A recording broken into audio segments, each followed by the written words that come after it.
If you are an adult human, you probably have to pay your own bills. And if that description fits you, one thing you've probably noticed is that your bills are more expensive now than they used to be. Today, that process of prices increasing over time is commonly called inflation. And here we see the official measurement of inflation called the CPI. The CPI peaked in June of 2022 at 9.1%. And the most recent reading for September of 2023 came in at 3.7%. Now, there's obviously big disagreement about the proper way to measure inflation, and most people disagree with the way the CPI does it. But what most people do agree on is that inflation is higher than they would like it to be. From the time inflation peaked in 2022 until just a couple of months ago, it looked like the drop in inflation was going to sustain, and that maybe we might get to a point where prices would just simply stop going up. If prices could drop back down to where they were before, many people would be very happy with that. But at least there was some hope that maybe the prices would simply just stop rising. So why did the rate of inflation stop dropping suddenly in June of 2023? And considering the fact that for a long time I was saying it's very likely that we experience deflation, meaning prices dropping,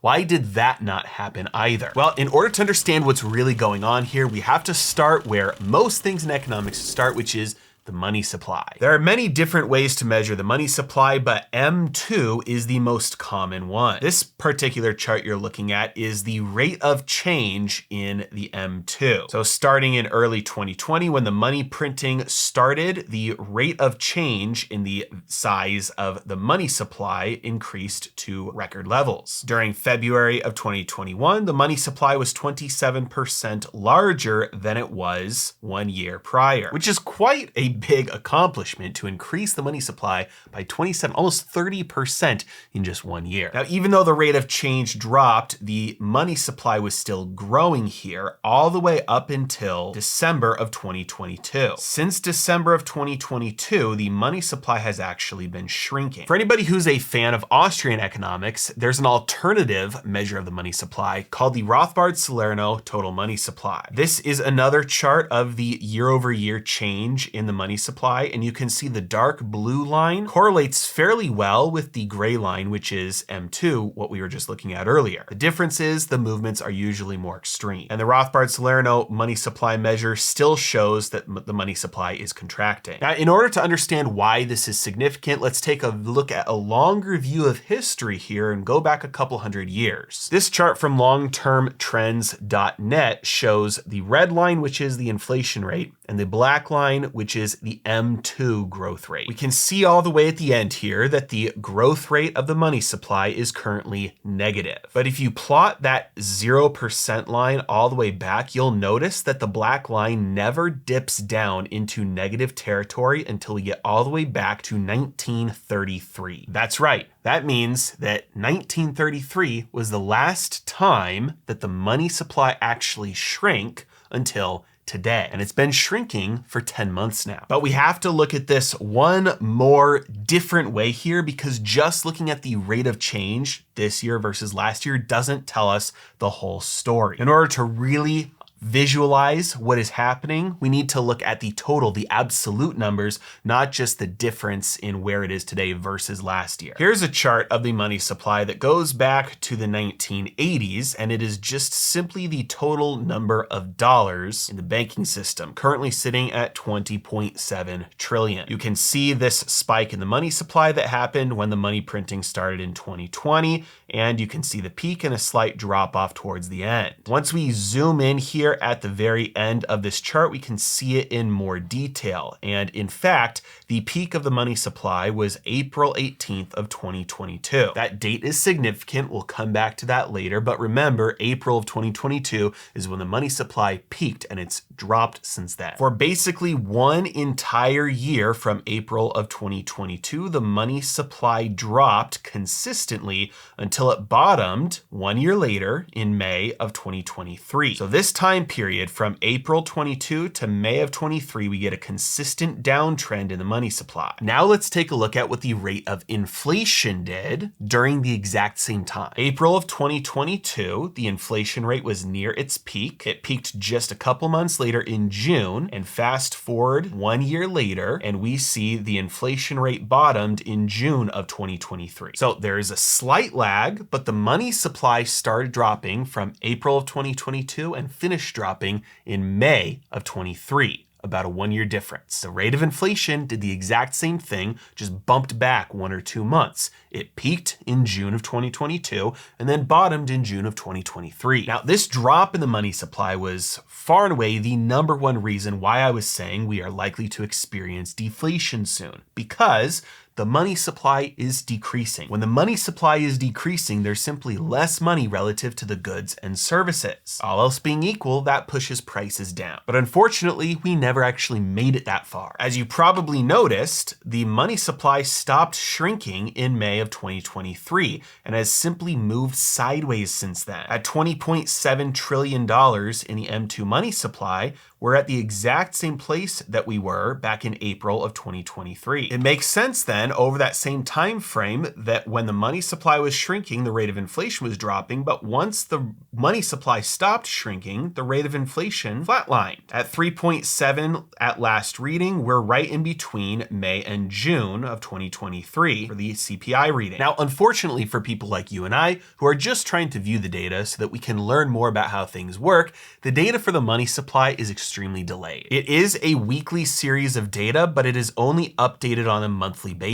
So for the money supply that we're looking at here, the last time it was updated was October 24th of 2023. But you'll notice that the most recent date available for the money supply is October 2nd of 2023. And they do have every week, so once they update it, they will show you what the money supply was every single week. But the most recent data is always 1 month delayed. So basically, they update the data by giving you everything up until a month ago. And then a month goes by, and then they backfill up to, again, 1 month ago from the new date. So at most, you're getting 1 month old data every time it's refreshed. And right before that data gets revealed to you, you're sitting almost 2 months removed from that data. And so if you're sitting here watching the money supply be fairly volatile, but continuously drop from, a couple months at a time, it takes 3 or 4 months before you realize the money supply has actually stopped dropping. And it's not like they don't have this data. They have the data. They have the weekly data. They just don't give it to us. And so if you were looking at this data in, let's say, June, when the most recent dates you had available was May, you may think that this downtrend would probably continue. After all, the Federal Reserve was still trying to fight inflation, still doing quantitative tightening. They were still raising interest rates. They were still letting assets bleed off their balance sheet, and inflation was higher than they said they wanted it to be. So you'd expect that what they were doing would continue and that the money supply would continue to fall. But fast forward 6 months and you realize that no, the money supply has in fact stopped falling, which makes perfect sense now that the inflation rate has stopped falling. When the money supply stays stagnant, you're not going to have that downward pressure then on prices. For the next moment, I'd like to share with you about a very important company who is sponsoring today's video, Monetary Metals. The reason why Monetary Metals is doing something so revolutionary goes all the way back to when FDR outlawed gold ownership with Executive Order 6102. What a lot of people don't know about this gold confiscation was that it also outlawed the gold clause that was very common in debt contracts, which allowed people to get their debt paid back to them in gold if they chose. Fast forward from there to 1971, when the US left the gold standard for good, there's no longer any reason to keep this law in place. But what even fewer people are aware of is that this law was actually repealed, which meant that it became legal to denominate debt contracts in gold yet again. Now, for the longest time, I was not aware that this was legal in the United States, let alone that there was any company out there actually doing it. However, when I discovered Monetary Metals, I realized this is exactly what they're doing, and nobody else is. They have created a way for you to get on your own personal gold standard by paying you a yield that is denominated in gold, it's priced in gold, and it is paid in gold. They have multiple offerings like leases that pay between 2 and 5% and bonds that have paid up to 19%. Now, just to be clear, this means that if you start off with 100 ounces of gold at 4%, then you end the year with 104 ounces of gold. The yield is denominated and paid in gold, regardless of what the price of gold does. Your gold is actually growing. Now, I have spent quite a bit of time over the last 2 years now researching how this company does what they do. I've gotten to know the team, and as a result, I've not only become a customer of the company myself, I use the products, but I've also invested into the company personally. Monetary Metals is doing something truly unique, revolutionary, by paying you a yield on your gold, priced in gold, and paid in gold. And I highly recommend and encourage you to click on the link in the description below and open up an account today. But that brings up the next question, which is, why did the money supply stop falling? After all, like I said before, the Fed is still trying to fight inflation, right? They're still letting assets bleed off their balance sheet. They're still raising interest rates. So why would the money supply suddenly stop falling? Well, it's important that we take a look at the date that it stopped falling, May of 2023. I wonder, was there anything else that changed in the banking system starting in May of 2023? Well, good question, because there was. Starting in May of 2023, dollars started to leave the reverse repo facility at the Fed. In May of 2023, there was about $2.2 trillion in the reverse repo facility. Today, there's 1.1 trillion. So over $1 trillion have left the reverse repo facility over the exact same time frame that the inflation rate stopped falling. I've made plenty of videos, including this most recent video on the reverse repo facility explaining how it works.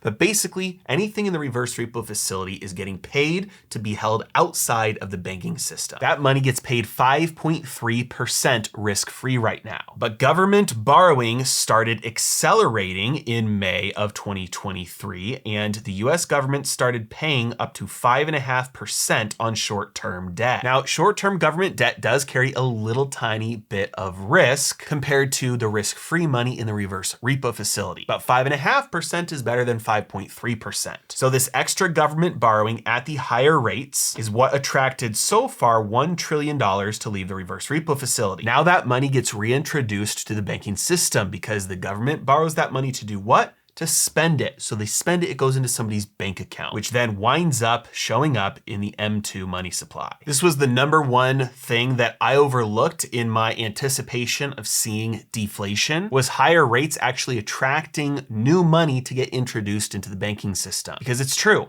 higher rates and quantitative tightening do have a deflationary force on the markets. You are removing money from circulation. Deleveraging has to occur when interest rates get too high to service, debt starts to get paid off, and economic activity slows down. And so quantitative tightening and high interest rates do have the deflationary effects on the market, all else being equal. But as we just looked at with the reverse repo facility, not all else was equal, because the additional government borrowing that has taken place over the last 6 months or so has sucked some of that money back into the banking system that wasn't in there before. So the Fed is trying to raise rates in order to fight inflation, but those high rates themselves actually incentivize some money that was out of circulation to get reintroduced back into circulation. And that new money getting reintroduced into circulation has almost perfectly offset all the Fed's tightening efforts over the last 6 months. So what does this mean for the future? Well, given the current pace of government borrowing,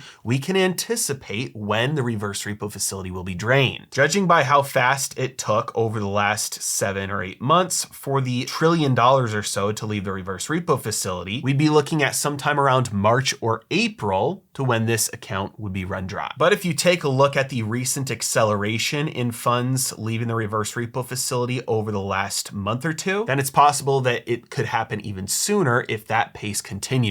January, maybe February. Once this reverse repo facility is drained, whether it happens in January or April or somewhere in between, there's no more slush fund for the government to borrow from, which means they're going to be borrowing from money that's already inside the banking system. This means that there's no more new dollars being reintroduced to the banking system, which means that the drop in the money supply will continue from there. So I would expect the money supply to stay relatively flat until the reverse repo facility is fully drained. At that point, assuming the Federal Reserve is still continuing to let assets bleed off their balance sheet with quantitative tightening and continuing to keep interest rates high, or maybe even still raising rates, then I would anticipate the inflation rate to start moving lower from there. And the longer this continues, the higher the likelihood is that we do tip over into deflation. Now, it's true that there are many other factors that influence prices. Obviously, the understanding anytime you're talking about anything in economics is all else being equal, but we know that's never actually the case. So things like war, things like additional burdens of new regulations, things like taxes, demographics, new technology, these are all things that do have an influence on the general level of prices. But it's also true that the money supply itself is going to be the most reliable one thing for you to look at. And that's the bottom line of this entire video. If you want one measure to be able to look at to give you a somewhat accurate idea of what prices are going to be doing in the near future, it's always going to be the money supply. When they're printing money and the total number of dollars is growing rapidly, the result of that will probably be prices going up. When they're ratcheting down on things, tightening credit conditions, and trying to stop economic activity, and money supply shrinks as a result, the most likely result is that either the rate at which prices are going up slows down, or, especially if it continues for long, prices actually start to drop. And until we see the money supply start to significantly move either higher or lower, we will probably see the rate of inflation stay about the same, because we are not experiencing the deflationary force of a dropping money supply right now, but we're also experiencing the inflationary forces of all the other things going on in the world. Basically, the Fed's monetary policy is not strong enough to counteract those other inflationary forces right now. So we still have inflation above 3-4%. But if we start to see the money supply significantly move in one way or another, then that will give us an accurate idea of what going forward from there. And if you're sitting there thinking, man, we could have inflation, that's true. We could have deflation, that's true. Either one of those could mean economic pain depending on which side of the coin I'm sitting on and how I'm positioned. Don't worry, that's exactly why I made Heresy Financial University. I teach members how they can invest their portfolios in a way that positions them to weather any storm, whether we have an inflationary or deflationary environment, so that you can make money in any market. We do monthly private live streams, and I'm adding new benefits all the time, new course, new training material all the time. And right now it's only $99 a month. Now I need to tell you, if you don't have any money to invest right now, do not sign up. Even if you had the perfect knowledge to get 100% returns on your money every single month, if you only have $1 to invest, that's meaningless. But the larger of a portfolio you have, the more valuable this training will be to you. Just ask yourself, how much is it worth to you to stop your portfolio from ever experiencing a large drawdown or increasing your average annual returns by 2, 3, 4% even. If you have anywhere near a normal portfolio size, then this membership is going to pay you much, much, much more, many, many times more than what it costs you. And in 2 months, starting in January 2024, I'm raising the price permanently. For all members who are already members, your price is locked in forever as long as you stay a member. And for anybody who joins after January 1st, the price will be much higher. Link is in the description below. As always, thanks so much for watching. Have a great day.